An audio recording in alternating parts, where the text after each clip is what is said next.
12 सितंबर को ज्ञानवापी केस में जिला अदालत ने हिंदू पक्ष की याचिका को सुनवाई योग्य माना था। याचिका मंजूर किए जाने के बाद कल कोर्ट में पहली बार सुनवाई होगी। इस दौरान दोनों पक्ष कोर्ट में क्या मांग, क्या ज्ञानवापी परिसर में हुए सर्वे पर कार्रवाई बढ़ेगी या फिर नए सिरे से सर्वे की मांग होगी, और मुस्लिम पक्ष का रुख क्या होगा? इन तमाम सवालों से जुड़ी आप ये रिपोर्ट देखिए।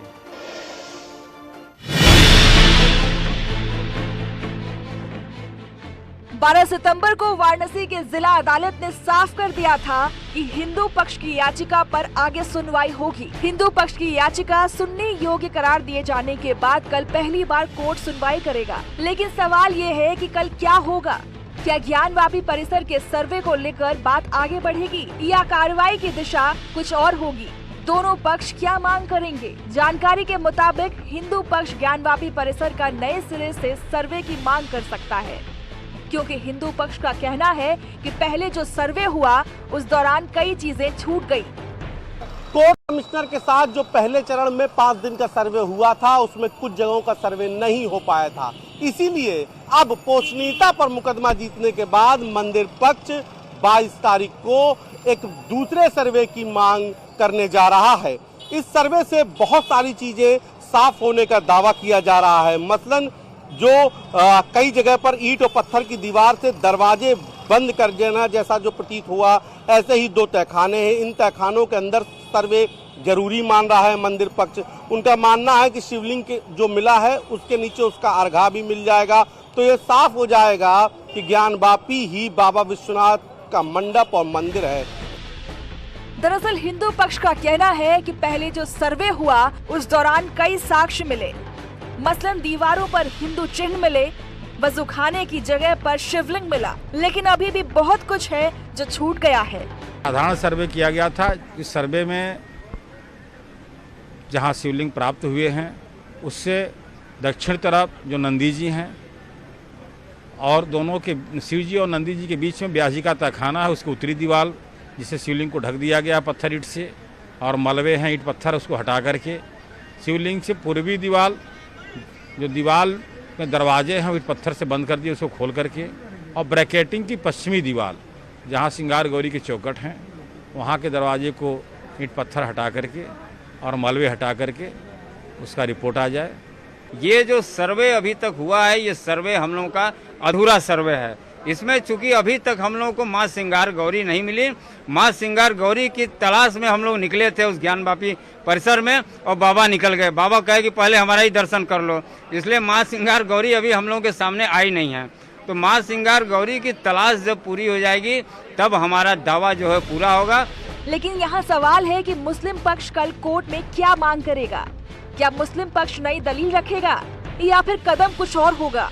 मुस्लिम पक्ष के वकील रईस अहमद सुप्रीम कोर्ट का हवाला दे रहे हैं। उनका कहना है कि सर्वोच्च अदालत ने कोर्ट के फैसले से अग्री न होने पर 8 हफ्ते का समय देने को कहा था, वो हमें मिलना चाहिए। माननीय सर्वोच्च न्यायालय ने जो एक आदेश पारित किया था उस आदेश में ये कहा था कि इस मुकदमे को जिला जज स्तर के न्यायाधीश सुनेंगे, और अगर उनके आदेश से कोई पक्ष एग्रीड होता है या कोई पक्ष उसे ये नाराज होता है या किसी पक्ष को उनके आदेश में एतराज होता है तो वो उसके बाबत जो है आगे की अदालतों में जो है अपनी कार्रवाई कर सकता है। उसके लिए उसे 8 हफ्ते का समय दिया जाना चाहिए। तो उनका प्रयास ये रहेगा कि भाई ये 8 सप्ताह बाद सुना जाए, लेकिन हम लोग इसका आपत्ति करेंगे और विरोध दर्ज कराएंगे, और हम लोग का प्रयास होगा कि 22 यानी कल से ही सुनवाई रेगुलर शुरू हो जाए, ऐसा हम लोग का प्रयास रहेगा।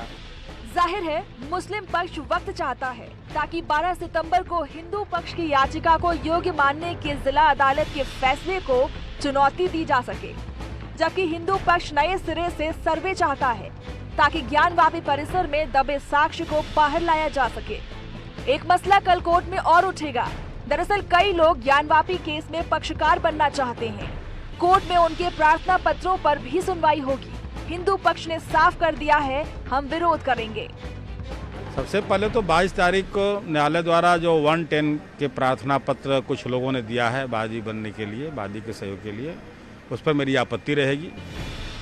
हिंदू पक्ष कल कोर्ट में ज्ञानवापी परिसर में मिले शिवलिंग की कार्बन डेटिंग की मांग भी उठा सकता है।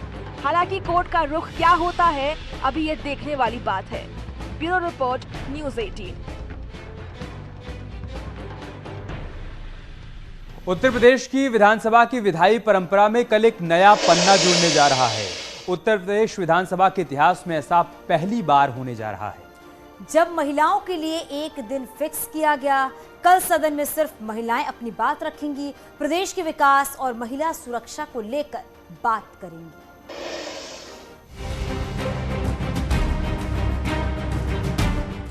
उत्तर प्रदेश की विधानसभा की कार्यवाही कल जब शुरू होगी तो देश की विधायी परंपरा में एक नया अध्याय जुड़ेगा। दरअसल ऐसा पहली बार हो रहा है जब विधानसभा में एक पूरा दिन महिलाओं के लिए तय किया गया है। कल विधानसभा में सिर्फ महिला सदस्य बोलेंगी, अपनी राय रखेंगी। देश में पहली बार इस तरीके का इतिहास रचा जा रहा है और इसके लिए मैं उत्तर प्रदेश के मुख्यमंत्री आदरणीय योगी आदित्यनाथ जी को बहुत बहुत बधाई देती हूं कि उन्होंने निरंतर नित नए प्रतिमान गढ़े महिला सुरक्षा स्वावलंबन के लिए उत्तर प्रदेश में, और एक दिन का सदन महिलाओं के हवाले करके इस बात को जाहिर भी किया है कि हम कितना महिलाओं के प्रति संवेदनशील हैं। आजाद भारत के इतिहास में ऐसा कभी नहीं हुआ जब देश की संसद या फिर किसी भी राज्य की विधानसभा में एक दिन महिलाओं के लिए नियत किया गया हो। 75 वर्षों में ये पहली बार हो रहा है। मैं बधाई देना चाहती हूँ उत्तर प्रदेश के यशस्वी आदरणीय योगी जी को, आदरणीय विधानसभा के अध्यक्ष हमारे सतीश महानत जी को, जिन्होंने ये मौका हम लोगों को दिया है और महिलाओं को एक दिन का सदन समर्पित किया है। जी, कल बहुत बड़ा मौका है समस्त महिला विधायकों के साथ साथ मुझे लगेगा कि पूरे उत्तर प्रदेश की महिलाओं के लिए कल बहुत बड़ा दिन है, क्योंकि कल जब महिला गरजेगी वो महिला विधायक नहीं गरजेगी, एक महिला गरजेगी और समस्त महिलाओं के विषय में, उनके संपूर्ण विकास के विषय में हम लोग कल बात करने जा रहे हैं। उत्तर प्रदेश विधानसभा में इस बार महिला विधायक की संख्या 47 है। अगर कुल विधायक के मुकाबले देखें तो सदन में महिलाओं की भागीदारी 10.99% है, जो कि अगर उत्तर प्रदेश विधानसभा का इतिहास उठाकर देखें तो कहीं ज्यादा है। उत्तर प्रदेश की पहली विधानसभा में महिलाओं की भागीदारी महज 2.55% थी। पिछली विधानसभा यानी 17वीं विधानसभा में भी महिलाओं की भागीदारी इस बार के मुकाबले कम थी।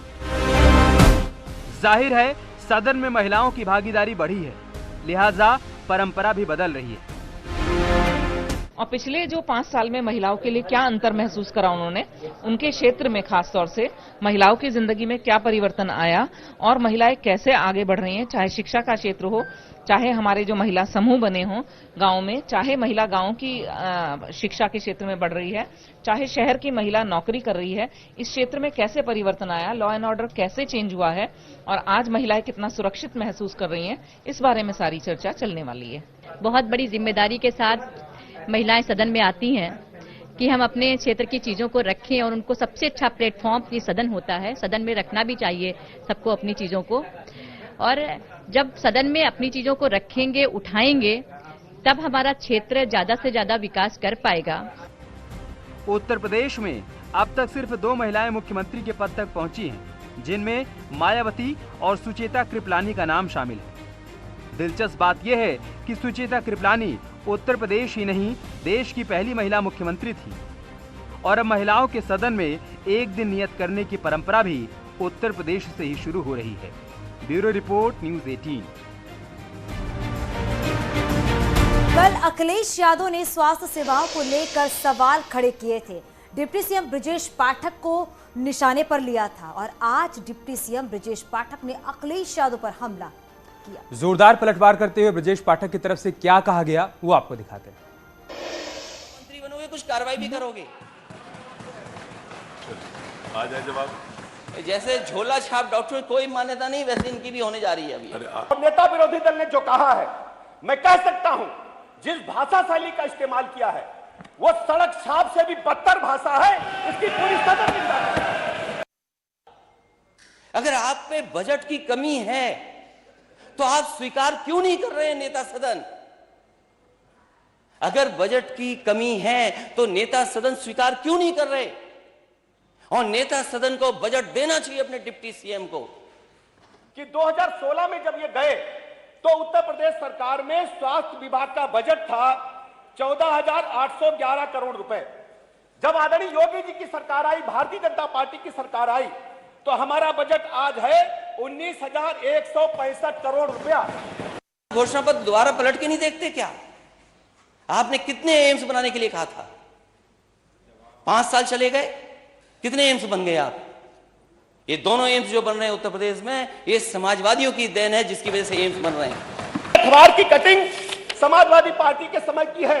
अखिलेश राज में टार्च की रोशनी में हुआ ऑपरेशन। इसके अलावा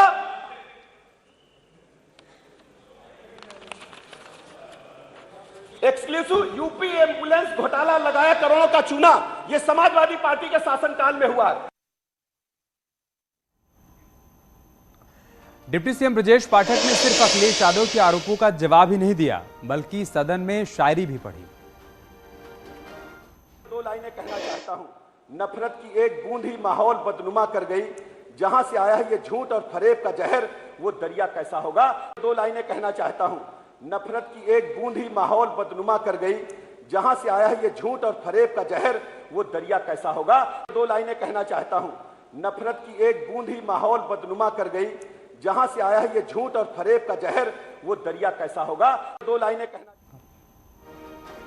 यूपी विधानसभा में आज भी हंगामा हुआ। आजम खां और जौहर यूनिवर्सिटी को लेकर अखिलेश यादव ने विधानसभा में ये मुद्दा उठाया। आजम खां के मुद्दे पर अखिलेश यादव ने कहा कि सरकार जानबूझकर आजम खां को निशाने पर ले रही है। आजम खां के मामले ने सुप्रीम कोर्ट ने तल्ख टिप्पणी की है। आजम खां पर जुल्म की इंतहा हो रही है। फिर मुकदमा हुआ और जौहर यूनिवर्सिटी की दीवार तोड़ दी गई।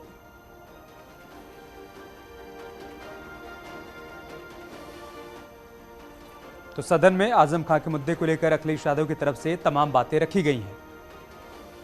और अखिलेश के आरोपों पर बोले हैं ब्रजेश पाठक। निशाना साधा है ब्रजेश पाठक ने, जो कि डिप्टी सदन में ये मुद्दा उठाया और जौहर यूनिवर्सिटी में कार्रवाई पर सवाल भी उठाए। तो आजम खां के मुद्दे को लेकर समाजवादी पार्टी के एमएलसी वेल में धरने पर बैठ गए। आजम खां के मुद्दे पर विधान परिषद की वेल में धरना दिया और फिर समाजवादी पार्टी ने सदन से वॉकआउट कर दिया।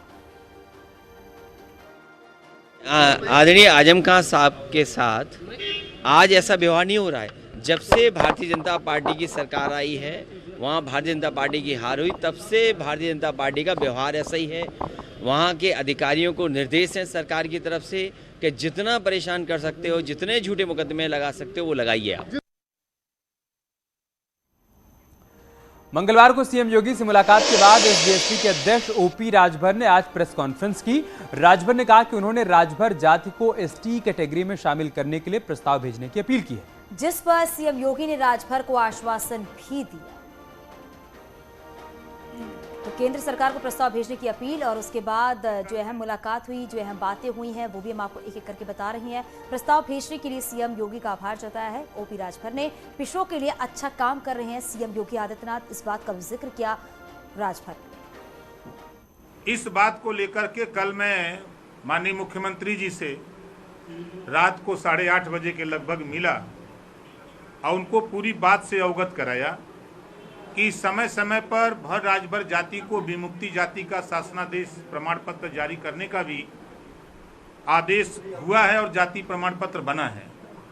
तो ये जाति विमुक्ति जाति में 19 जातियां थी, 1 से लेकर 19 तक 17वें नंबर पर भर जाति थी।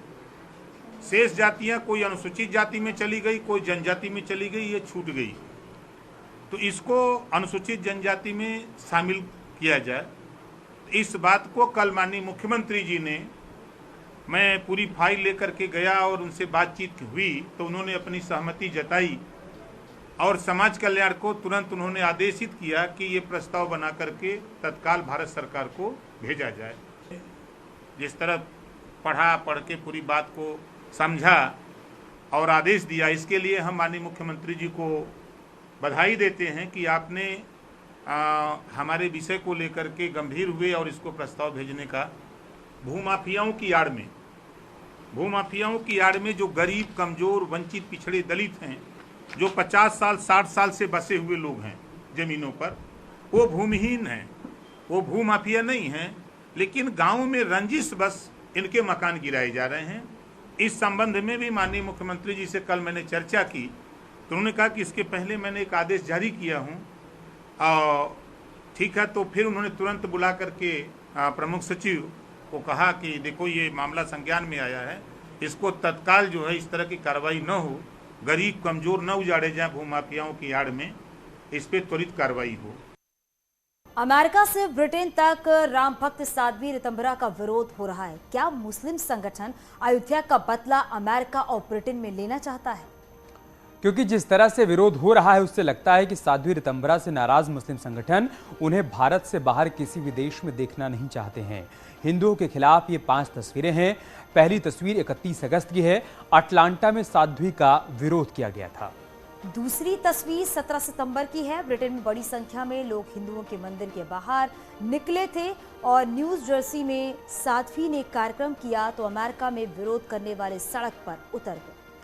21 सितंबर को भी ब्रिटेन में हिंदू मंदिर के बाहर अल्लाहू अकबर के नारे लगाए गए। यही नहीं, राम भक्त साध्वी ऋतंभरा के विरोध में ब्रिटेन के एक सांसद ने अपनी सरकार को चिट्ठी भी लिख दी है।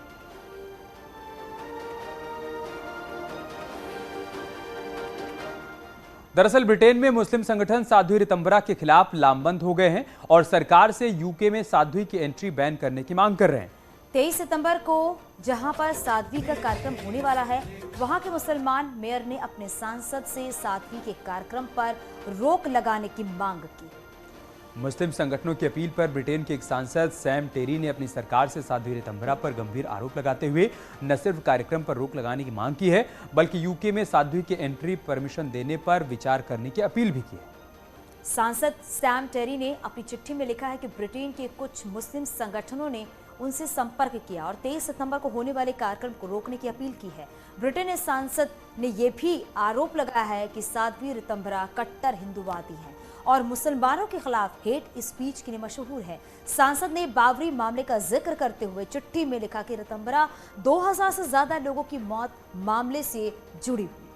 सांसद ने यहां तक कहा कि ब्रिटेन में साध्वी की मौजूदगी यूके के माहौल के लिए ठीक नहीं है। यानी एक तरह से राम भक्त साध्वी ऋतंभरा के खिलाफ मुस्लिम संगठन विदेशों में लामबंद हो गए हैं और खुलकर विरोध कर रहे हैं।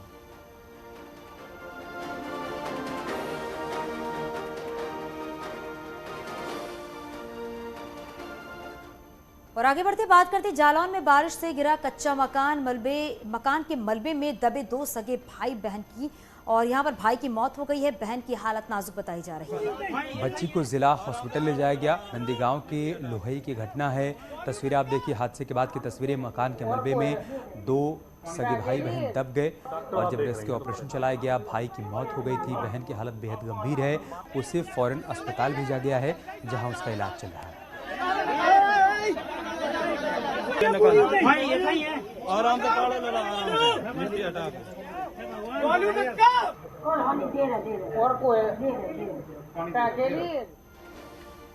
उधर मऊ में लोगों ने 2 महिलाओं को चेन स्नैचिंग करते समय रंगे हाथों पकड़ लिया, जिसके बाद भीड़ ने दोनों महिलाओं की पिटाई कर दी। सूचना पर पहुंची पुलिस ने दोनों महिलाओं को गिरफ्तार कर लिया है। मामला सराहू चौकी के पास मेन मार्केट का है, जहां पर 2 महिला के गले से सोने की चेन निकालने की 2 महिलाएं कोशिश कर रही थी, जिनको लोगों ने पकड़कर जमकर पिटाई भी कर डाली।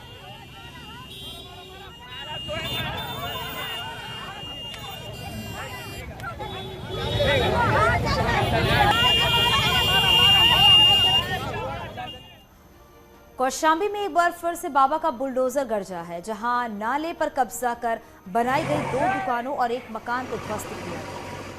करारी नगर पंचायत में 3 मोहल्ले में बुलडोजर की कार्रवाई देखने को मिली। इन अवैध निर्माण को गिराने का नोटिस पहले ही चस्पा किया गया था, लेकिन दबंगों ने जब खुद अपने अवैध निर्माण को नहीं हटाया, तब प्रशासन को बुलडोजर की कार्रवाई करनी पड़ी। प्रशासन की कार्रवाई से लोगों में हड़कंप मच गया।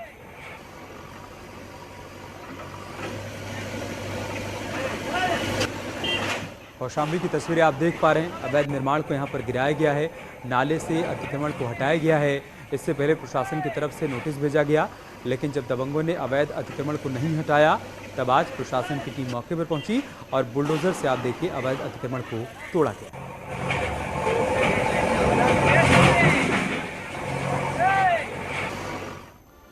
शामली में एक नाबालिग से गैंगरेप की वारदात सामने आई है, जहां पड़ोस में ही रहने वाले एक डॉक्टर और उसके साथी पर गैंगरेप का आरोप लगा है।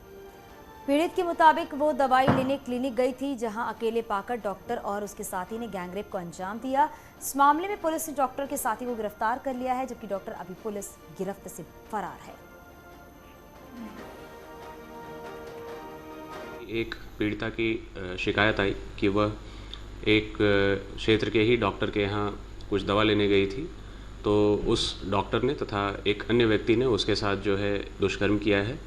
संभवतः डॉक्टर की जो है वो डिग्री फर्जी है और इस प्रकरण में तत्काल पुलिस द्वारा तत्परता से अभियोग पंजीकृत करते हुए एक अभियुक्त खालिद की गिरफ्तारी कर ली गई है तथा जो झोलाछाप डॉक्टर है तनसीफ, उसकी गिरफ्तारी के शीघ्र प्रयास किए जा रहे हैं और संपूर्ण प्रकरण में सुसंगत धाराओं में आवश्यक कार्रवाई की जा रही है।